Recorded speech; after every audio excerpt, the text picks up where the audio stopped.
hey, guess what? If you fail to plan, you're planning to fail. Okay?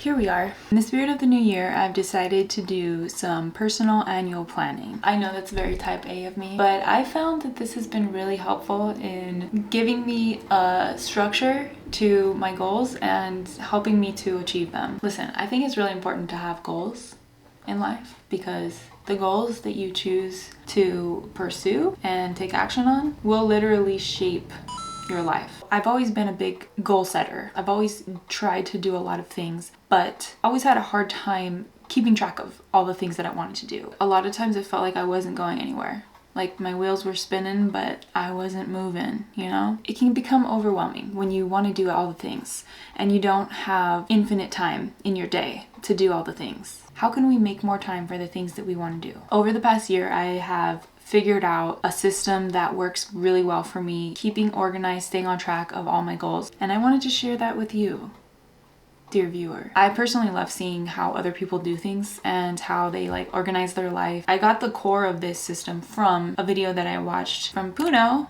over at I Love Creatives, shout out. I use an app called Notion to keep track of this whole thing. If you're not familiar with Notion, it's like a note-taking app on steroids. I love it. It works really well for me and for the things that I need to use it for. But if you're interested in following along and doing your own kind of end of year reflection, new year planning, new year, new you, don't feel like you have to use Notion or download a new app to do this. You could do it using any note-taking app that you prefer or using a good old-fashioned planner. I used to use a planner, but I've found that I much prefer doing things digitally because I am a digital girly. Before I start planning for next year, I want to do some reflections on the past year.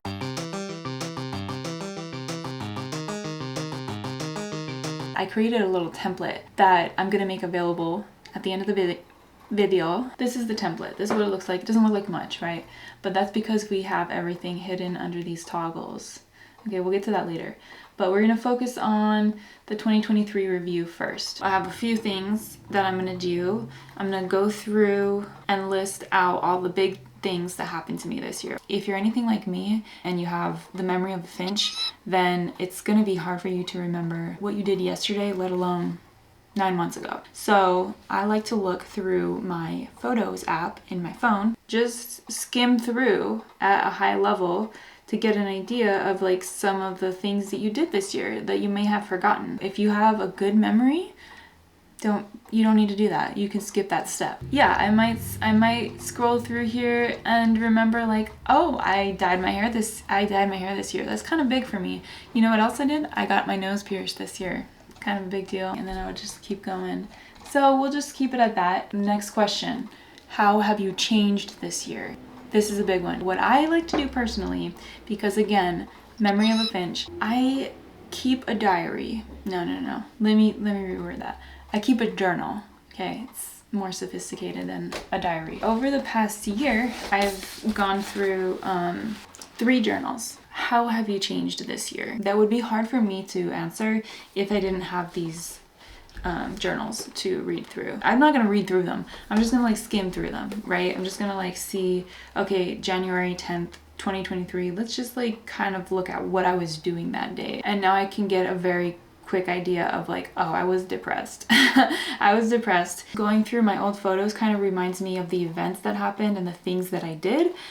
The journals remind me where my headspace was at and how I've changed, how I've grown, etc. I'm not gonna fill this out. I've already done it on my own and I don't want you guys to see my real review. Okay, moving on. The Wheel of Life exercise is something that I learned about from Ali Abdal. He posted a video about it. I'm not sure where the original source of this exercise came from. Basically, the idea is you come up with these 8 to 10 categories in your life that are important to you in life, and you go through each one and you rate on a scale of 1 to 10 how well you feel like you're doing in each of those categories. After you give it a rating, you would then explain to yourself why you gave it that rating. Just bullet points brief. For me, my health one, I gave it a rating of 7, which is pretty high because I have a pretty good consistent exercise routine that I'm doing right now. However, it's not perfect because I feel like I eat too much junk food. Then you would go on to actions to improve. What are some actions that you could take that would bump up your score? It's helpful to have actions because then you can take these actions and move them into the next section, your yearly goals, which brings us to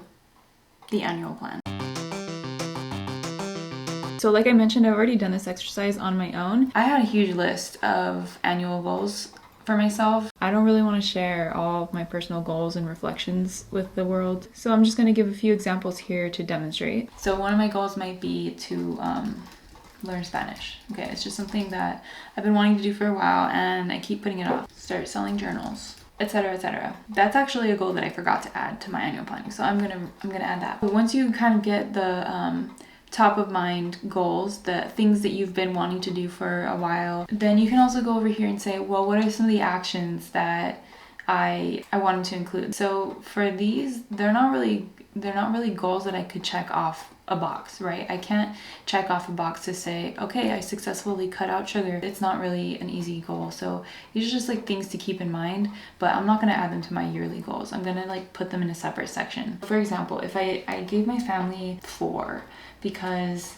I don't see my family that often and I feel like I'm not as close to them as I used to. Actions to improve would be call my parents, hang out with brothers. So these are very vague goals. When I put them over here on the annual goal list, I want them to be something that I can check off. Something that I can check off is measurable. It's, if you've heard of SMART goals, right? SMART, specific, measurable, actionable, I don't know the rest. To make these goals more measurable, what I could say is, right now I don't call my parents unless I need something from them, which is, I'm ashamed to admit. So I'm gonna say, call my parents 2 times every month. I live in the same general area as my parents, so I go see them like twice a month. Okay, that's specific. That's something I can check off. We've done it. We did it. Okay. How are we going to keep track of this though? You may be asking. I can guess if I did this twice a month. I don't know. At the end of the year, how are we going to know? This is how. So the idea is I'm going to divvy these up. I'm going to divvy up these yearly goals into monthly goals. Okay, I'm gonna decide which months to put them in. But before I do that, I like to remind myself of some of the things that I already have planned for the upcoming months. So for example, in March, I'm going to be going on a trip for a week. Trip to Alaska. I like to change the color just to show that this is like an event. So maybe I won't be able to put as many goals into that month. Any big birthdays you have? In May, I have my boyfriend's birthday. So that's what I do first. I go through and I add in all the big events that I know are gonna take up time for me. Holidays, whatever. So then what I do is I go through each of the goals and I make sure that it's really important to me to work on this goal this year because my time is finite. I don't have all the time in the world to do all the things. I'll give a real example. I had on here, develop a swim practice.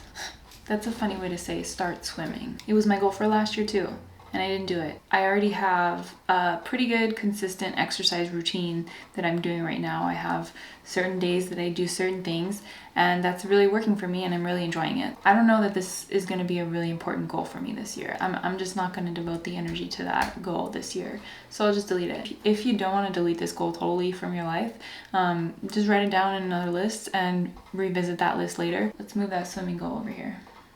And you know what? I might even move the Spanish goal too. I just don't have time for that right now. So maybe in the future when I'm doing my annual planning for next year, I can come back to this list and say, hey, is it time for me to learn Spanish? Am I going to be visiting a Latin American country this year? Maybe I should start learning Spanish.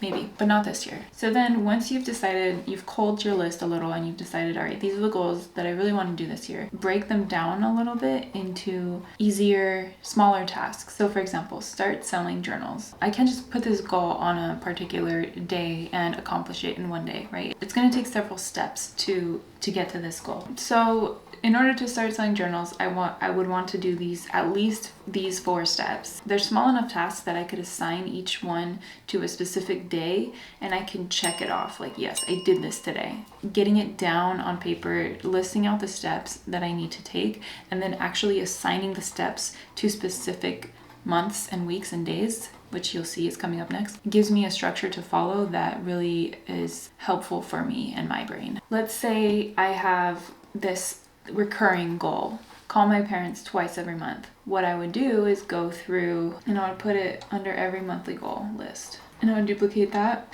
etc., etc. Let's say start selling journals is one that is going to be broken down into multiple tasks. I'm going to have to decide when to do them. The whole point of this is just to get you started. It's not meant to be set in stone. It's not meant to be a static plan.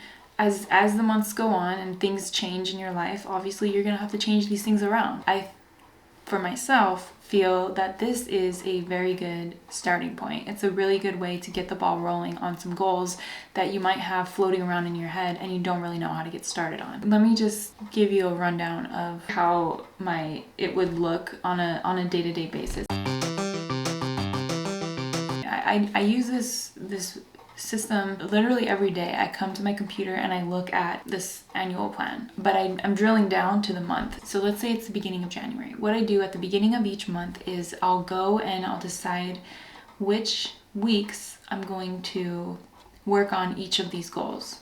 I'll get a general idea. And then let's say it's the beginning of a week. I would kind of plan out my week a little bit. Let's say I have a doctor's appointment on Monday. I would put in whatever obligations I have for each of the days so I have kind of a running reminder in my head of what I've got going on that day. And then I'm going to, once again, duplicate each of these and decide which day to work on them. And again, this is what I do at the beginning of each month and then at the beginning of each week. I'm not doing this right now while I'm doing the annual plan. I'm just showing you how I use this system on a daily basis. If it's Tuesday and I'm like focused on something and I get an idea for something that I want to do, instead of task switching, which is something that I really struggled with last year, losing the context of what I was doing before and then I end up just a mess and all over the place. What I'll do is I'll go into Wednesday and I'll just write down that thing that I had to do. So that way it's out of my head, it's down on paper, I won't forget it, and I can stay focused on the current task that I'm working on. This system has been game changer for me. I am in love with it. Then at the end of the week, I like to do a weekly review and just take a quick peek at the weekly goals I had that week and ask myself, did I complete all my goals? These are basically the questions that I ask myself at the end of each week on Sunday. It's just real quick. I don't spend too much time on this. This is just nice to keep myself accountable so I can see if there's a goal that I keep pushing and I'm not getting it done, then I can kind of revisit that goal and ask myself, why do I keep pushing this? Is it not important, or am I just afraid to do it? The fear that's holding me back. Then I have another issue to work on. I do the same thing at the end of the month. I answer basically the same questions. Start the next month, look at the goals for the month, divvy them up, etc., etc. I like to make the current month green. As the weeks go by, I'll turn them gray. This is just my own personal preference, just so I can more easily see like what week I'm on. As you go through the year, if you find yourself saying to someone like, man, I really want to start blank, ask yourself, do I really want to start blanking? Do I really want to start doing that? If that's really important to you, then write it down. Write it down in this list. Assign them to months in your schedule. Take action. It's as simple as that. It's as simple as using this whole complex system that I've just shown you. Like I said, you don't need to use Notion to do this whole practice, but if you do, I'll include a link to this template. Just check the description below and you'll see the link. You'll find the link, I'm sure. I'm putting out this video now at the end of December, which is obviously a great time to kind of reflect on the past year and plan for the future year. But if you are watching this at any other time in the year, it's also a great time. Like, what better time than now? Don't put it off till next year. Just do it now. I didn't learn about this whole system until I think May of this year. So I started at the middle of the year and it still worked out great. If you made it this far into the video, You are a trooper, and I have a lot of respect for you as a person. Let me know in the comments if you made it this far, okay? Happy New Year! Happy New Year, New You!